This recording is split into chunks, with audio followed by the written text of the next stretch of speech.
Welcome back. You're listening to the Cindy Laverty Show on CRN Digital Talk Radio. Thanks for joining me. If you're just tuning in and you missed part of the show, you can listen to a replay on Saturday from 2 to 3 p.m. and Sunday from 8 a.m. to 9 a.m. That's Pacific time. So check accordingly. My guest today is Zoran Balbas, and we're talking about his book, Soul Space. Zoran, this is just really it's so encouraging. It just feels so warm and good to be able to do this and to talk about it. So I want to thank you for writing this book. Oh, thank you very much, and thank you for having me on your show. It is my pleasure. So what's the biggest design mistake people make? Well, I think the biggest design mistake that people make is in trying to copy someone else's design and put it in their space. Right. The biggest mistake is not trusting ourselves with, if we love something, like you were talking earlier about, the pine cone. Mm-hmm. It has a connection for you, and that's all that matters. Right. It doesn't matter what it looks like to the rest of the people that come into your space. It's really about trusting ourselves and really about connecting to the things that we love that inspire us. And so often people actually try to mimic other people's designs, through, whether it's on TV shows or in magazines. And the biggest mistake is to be living in someone else's sensibility as opposed to ourselves. Right. Yeah, that's so true. I mean, and you can tell when someone's really comfortable in their own home and in their own skin. It shines. It does shine. So what do you think every house should have, other than the usual stuff? Well, I believe that every house should have seeds of the dreams that we wish to come true in our lives. To seed the environment with reminders of dreams that we'd like to accomplish and experience. Mm-hmm. So that every time we are walking by, whether it's a picture or an object that reminds us of that dream, it is moving us towards it. It's reminding us and keeping the dream alive. It's so important to... Can you give an example of that? So let's say I want to get to Paris in the next 6 months. I should have something reminding me of Paris very front and center?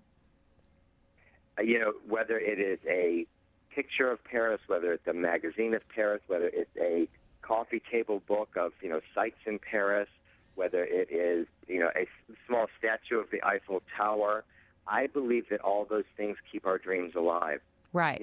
For me, living in my home in Los Angeles, one of the things that's most important for me to accomplish during this lifetime is to be a compassionate communicator. Uh-huh. You are. Oh, thank you. Thank you. And I bought a 400-year-old temple piece that was the Kuan Yin with the Buddha, and the symbolism between the two was about compassionate communication. And I put it by my front door at the entry, so every time I walk by it, whether I really notice it or not, it's supporting me in me becoming that. Oh, that's so nice. That is so nice. So that's what we all need to do, right? Is to just have things that, remind us of who we want to be and who we also are. Exactly. Both of those things are important. Okay. You have a very exciting thing going on in Hawaii. Can you tell us about it? Yes. We actually have just spent 2 years renovating a 1909 plantation estate, which is on 6 acres, that has got 28 bedrooms and bathrooms and a dining hall and organic gardens and ocean views and a farm-to-table, restaurant. And it's really all about, having created a soul space that is open to the public, that people can come and stay and have an alternative kind of travel experience to Maui, and really get connected to, we have classes on, organic gardening and permaculture, and really get connected to what they're eating, what they're putting in our bodies. Because this is another one of your passions, right? It's another one of my passions because we are what we eat. And if we eat things that are really clean and very conscious, then we will become even cleaner and more conscious. Right. So this is a very different kind of Hawaii travel experience as opposed to going to the resort with 8,000 pools and slides. Well, you know what it is? It's a more intimate experience because at any one time there'll only be like 56 people on property at any one time. Right. And and eating in the dining room, it's all like eating community family style. Mm-hmm.